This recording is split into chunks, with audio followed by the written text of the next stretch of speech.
আগের দিন তোমাদের দেখিয়েছিলাম বেনারসের শিব মন্দির। সেই শিব মন্দির থেকে বেরোলে তোমরা একটা এত সুন্দর অপূর্ব আর্ট গ্যালারি পাবে, যেখানে দাঁড়ালে কিছুক্ষণের জন্য তোমাদের সময় থেমে যাবে। যে এতটা সুন্দর শিল্পকলা, যারা ড্রয়িং ভালোবাসো, আর্ট ভালোবাসো, তারাই বুঝবে। একদম অসাধারণ, অপূর্ব বলে মানে ভাষায় প্রকাশ করা যাবে না, এতটাই সুন্দর এখানটায়। খুব ভাল লাগবে তোমাদের। আর তারপরে আরও অনেক মন্দির আছে যেগুলো তোমাদের দেখাবো। আর আমার ফুল ভিডিও দেখার জন্য, এই বেনারসের বড় ট্যুর দেখার জন্য আমার চ্যানেলে গিয়ে দেখতে হবে আমার ব্লগে। আর এখানে তো আমি ছোট ছোট করে কিছু কিছু জিনিস দিয়েছি, সেখানে কিন্তু ডিটেলসে সুন্দরভাবে করা আছে ভিডিওগুলো।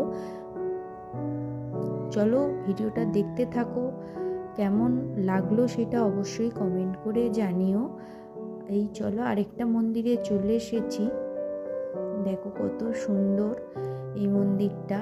সব মন্দিরের নাম ডিটেলসে কিন্তু দেওয়া আছে বড় ভিডিওতে। চলো দেখতে থাকো। আর আমি মেলা বকবক করছি না, তোমরা দেখো, নিশ্চয়ই ভালো লাগবে। যারা বেনারসে এসেছো তারা তো দেখেইছো, আর যারা দেখোনি তারা আমার ফোনের মাধ্যমে দেখে নাও।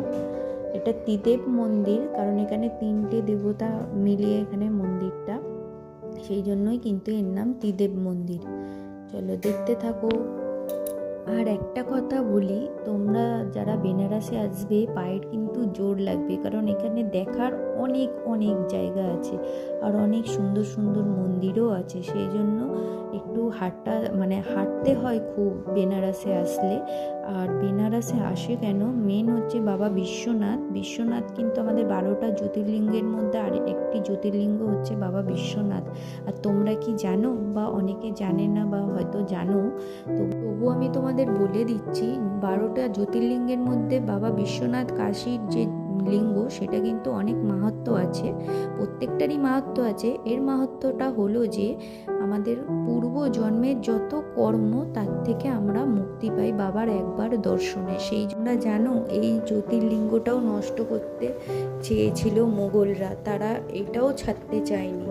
এর গল্পটা না আমি নেক্সট ভিডিওতে বলবো। যাই হোক, আমার পুরো ভিডিওটা দেখো, আশা করি তোমাদের ভালো লাগবে। আর কেমন লাগলো সেটা অবশ্যই কমেন্টে জানাবে।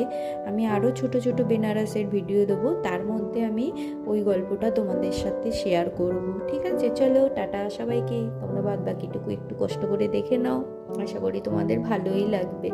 যারা ভগবানকে ভালোবাসো তাদের তো নিশ্চয়ই ভালো লাগবে। কিন্তু শেষ করার আগে আবারও বলছি, পুরো ভিডিওটা দেখার পর হর হর মহাদেব বলতে একটুও ভুলবে না।